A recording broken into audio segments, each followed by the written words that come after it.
Duke komentuar formimin e bordit të paqes në Davos, presidenti Aleksandar Vučić tha se disa konsiderojnë atë si homolog të Kombeve të Bashkuara, por pyetja është se si do të zhvillohet dhe kush do të sigurojë trupat. Franca, Gjermania dhe Italia nuk po marrin pjesë dhe Kina vetëm deklaroi se mori një ftesë. Do të shohim sigurisht se do të jetë më qartë në ditët në vijim, tha Vučić. Sot në Davos, presidenti i Serbisë u takua me kryeministrin e Hungarisë Viktor Orban, kryetarin e Këshillit të Ministrave të Bosnjës dhe Hercegovinës Borjana Krishto dhe presidentin e Uzbekistanit.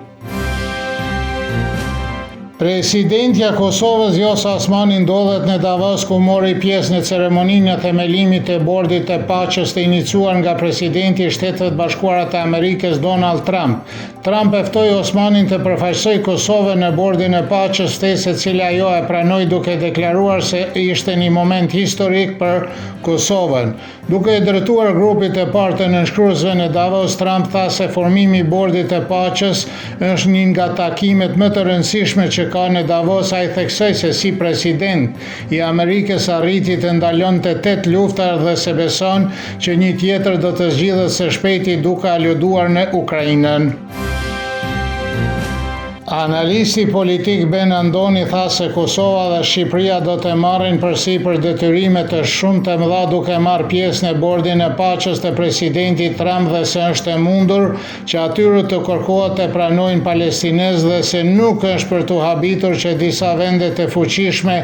ende hezitojnë të bashkëpunojnë në këtë iniciativë. Ai thotë se misioni i bordit të paqes nuk është ende i qartë dhe se shtetet do të kërkojnë të angazhohen në një fazë të mëvonshme në përputhje me direktivat e Shteteve të Bashkuara dhe theksoi se Kosova në veçantë nuk mund të thotë jo gjithçka që vjen nga Washingtoni.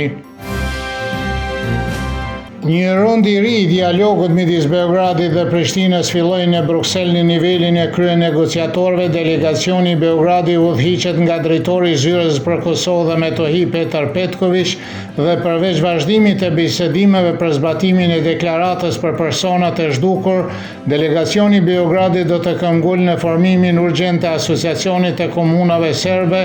por do të flasë edhe për pozicionin e popullit serb në Kosovë për shkak të lëvizjeve të shumta të njëanshme nga Prishtina. I dërguari special i Bashkimit Evropian Peter Sorensen vizitoi Beogradin dhe Prishtinën javën e kaluar, ku diskutoi për vazhdimin e dialogut dhe rundin e mëparshëm që u mbajt në shtator të vitit të kaluar.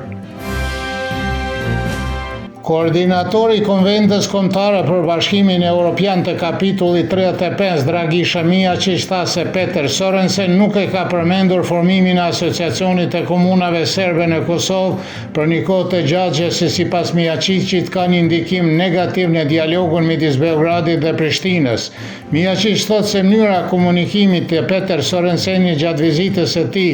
në Beograd dhe Prishtinë nuk ka ndryshuar krahasuar me paraardhësin e tij Miroslav Lajçak, por ai vëren se gjatë vizitës së fundit Sorensen nuk u takua me mbajtësit e politikës presidentin Aleksandar Vučić, gjë që si tha ai është tregues dhe duhet të na shqetësojë. Ambasadori gjerman në Prishtinë Rainer Rudolph njoftoi se në 4 komunat në veri të Leposavicit, Zveçan, Zubin Potok dhe Mitrovicën e Veriut është takuar me presidentet e ri me të cilët ka diskutuar sfidat aktuale dhe perspektivat e ardhshme. Ashtu si me të gjitha komunat në Kosovë, ne jemi të gatshëm të shqyrtojmë ide për stimulimin e rritjes ekonomike dhe forcimin e mëtejshëm të marrëdhënieve tona dypalëshe, tha ambasada gjermane në një deklaratë. Gjatë qëndrimit të tij në veri të Kosovës, Rudolph vizitoi edhe manastirin Devin e Vode në Zveçan. Redaktori i Radio Beogradit Nikola Denčić vlerësoi se Donald Trump i tha Europës në forumin ekonomik botror në Davos se nuk do të heqë dorë nga ndonjë lloj kontrolli mbi Grenlandën, por se nuk do bën me dhunë. Por sa priste bashkëpunimin e partnerëve europian dhe të NATO-s, drejtoresha e Qendrës për Politikë të Jashtme dhe ish ambasadorja Aleksandra Joksimović theksoi se presidenti Trump uli tensionet në fjalimin e tij në Davos dhe se Evropa mund të jetë e kënaqur me mesazhet e tij se ai nuk do të ndërhyjë në Grenland dhe se sheh mundësinë e një marrëveshje për Ukrainën. Moti nesër në Serbinë mëngjes do të jetë i ftohtë dhe me mjegull gjatë ditës me ngrohtë dhe mesetarisht i vranët me periudha me diell do të fryrë lehtë juglindore duke u shtuar në zonën e Koshavës. Temperatura mëngjesit do të sillet nga -3 deri në 1 kurse ajo maksimale ditore nga 6 deri në 12 gradë Celsius.